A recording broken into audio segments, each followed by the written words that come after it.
Hey everybody, welcome back to Video Game Esoteric series on the Super Sega Saga. What is it? Is it real? And what are they putting up on YouTube next? And you guys have been enjoying all of these videos, and I've been parsing through all of the content, just talking about how strange and completely imaginary this entire project is, and why everyone should be avoiding it. I really want to get the word out there. So we'll go over all of the new videos they've uploaded as of the last 24 hours, show the demos off, and basically show how they're still hiding everything in camera cuts. Before you get too far involved though, do me a huge favor down below, hit like and subscribe and ring that notification bell, definitely helps us out.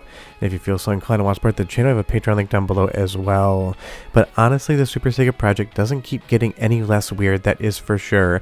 And just as a recap, if you haven't watched along the entire series, basically every single demonstration of this hardware, quote-unquote demonstration that is absolutely absurd. All of the footage is low quality, there's Lamborghinis and motorcycles showing up.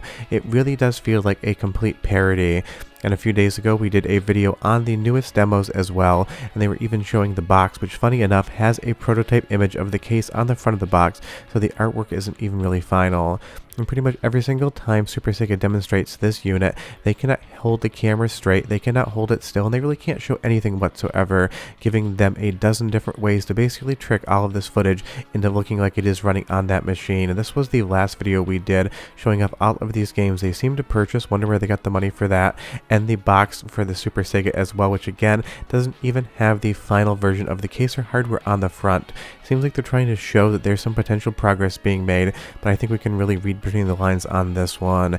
Because you guys love me saying it so much, again, we're going to take one more tour through the video game trap house with Super Sega today, because this footage just makes no sense. It involves rooms that are empty, TVs that have white paint on the back of them, somebody in their underwear smoking cigarettes. It really has the entire gamut of absolute insanity, and I love that there is a user manual made first, even if the hardware isn't even finished at this point in time. Definitely you don't usually make the manual until the hardware is done.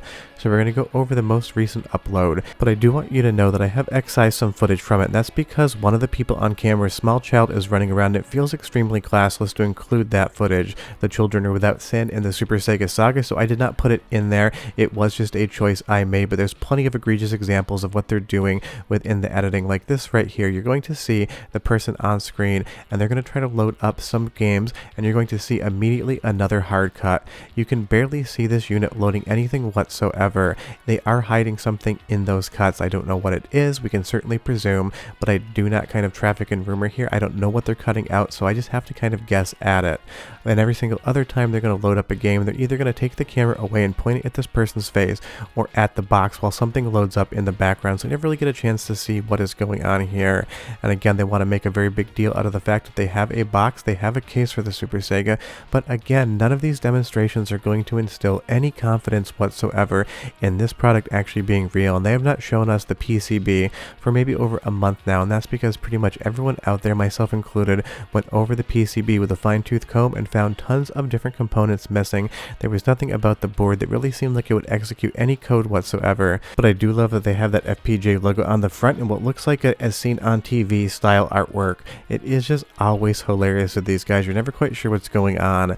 Now this clip right here is the only time that they seem to load up anything on the quote-unquote Super Sega where there isn't a cut, but again, we can't really see the cabling going behind the television. We really don't know what's happening, whether or not this is just running RetroArch in the background with a custom UI over the top talking about the controllers. I have no idea why they're playing with a controller that basically has bare wires coming out of it like it's that broken. It doesn't make any sense whatsoever, and there you'll see just the condition of that overall controller. And you guys love watching the demonstrations of this, so I love talking about them. Again, you have to push a Allen key into that hole recessed into the case to be able to actually even get it to reset, and I don't really know what it is actually commanding whatsoever. There's obviously some sort of PCB in the case. There are those DB15 ports up front for the controllers. There are cart slots, but honestly, we really don't know what any of them do. And when we get to the stuff like Sega Saturn and Dreamcast, you're never once going to actually see it load onto the television. They're just going to always cut to gameplay examples, and that again is the thing. They are trying to now crowdfund for this console. They're trying to get as much money in as possible before they actually have to ship a product, and I don't think anything's going to ship whatsoever until they've collected the most amount of money possible, because if a unit actually gets out into the wild, and I doubt that it does, with a reviewer that isn't part of the Super Sega FPGA team, I think you're going to find out very quickly exactly what's going on here. And just for a little bit of background, the Super Sega team did contact me, and they wanted to do into a live interview. I sent a list of questions and they said that they couldn't answer any of them. They did not want to or couldn't talk about any of the technical aspects of the project. They just wanted to talk about when the pre-orders would go live and how people could order it. And I'll tell you right now, I shut that thing down extremely quick. I am not going to be a mouthpiece for something that is so obviously weird. Again, you'll see there another hard cut. But my offer still stands that I made to the Super Sega team during that conversation. Just mail me a unit. I will take it apart, and if it runs on FPGA cores, I will be the first person to say that it is a real project, but I'm pretty sure they're not going to take me up on that offer. And again, they are really just trying to get as many orders for this thing as possible. They've already gone through the pre-order phase, and they're saying now that they have over 400 pre-orders, but let's even assume that that is not true. Let's say they got 100 people to sign up for this at 420 euros a pop. That's 42,000 euros right there. If they got 200 people to do it, we're talking 84,000 euros. This is where the money comes in, and again, they basically charged everyone the full amount, even though they said it was going to be a €3 pre-order. So if they can get something like $75,000 to $100,000 on Kickstarter, we're talking about over 200,000 euros in actual money, and that is definitely a very high number for something that basically hasn't been shown running in any way, shape, or form that would satisfy anyone in the community as to the veracity of this actually being a real device.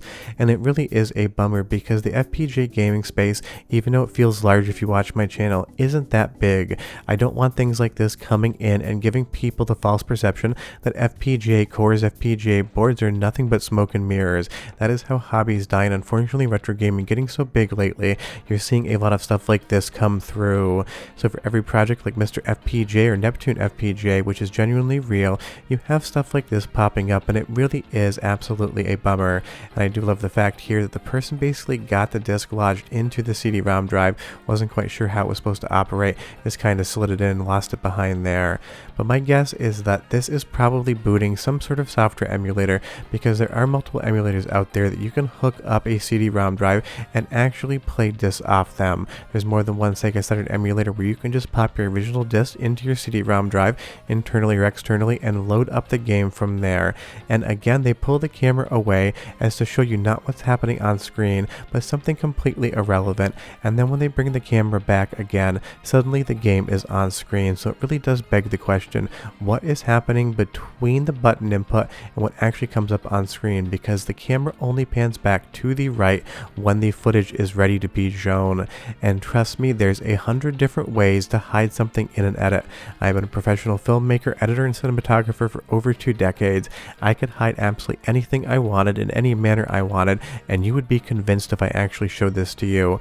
I made a joke a few videos ago, when the Uranus FPGA comes out, my own personal project, I could make it seem like it did anything up to PlayStation 5 in the edit and footage, and you would know it wasn't true, but you would have no visual tell that I was faking the footage.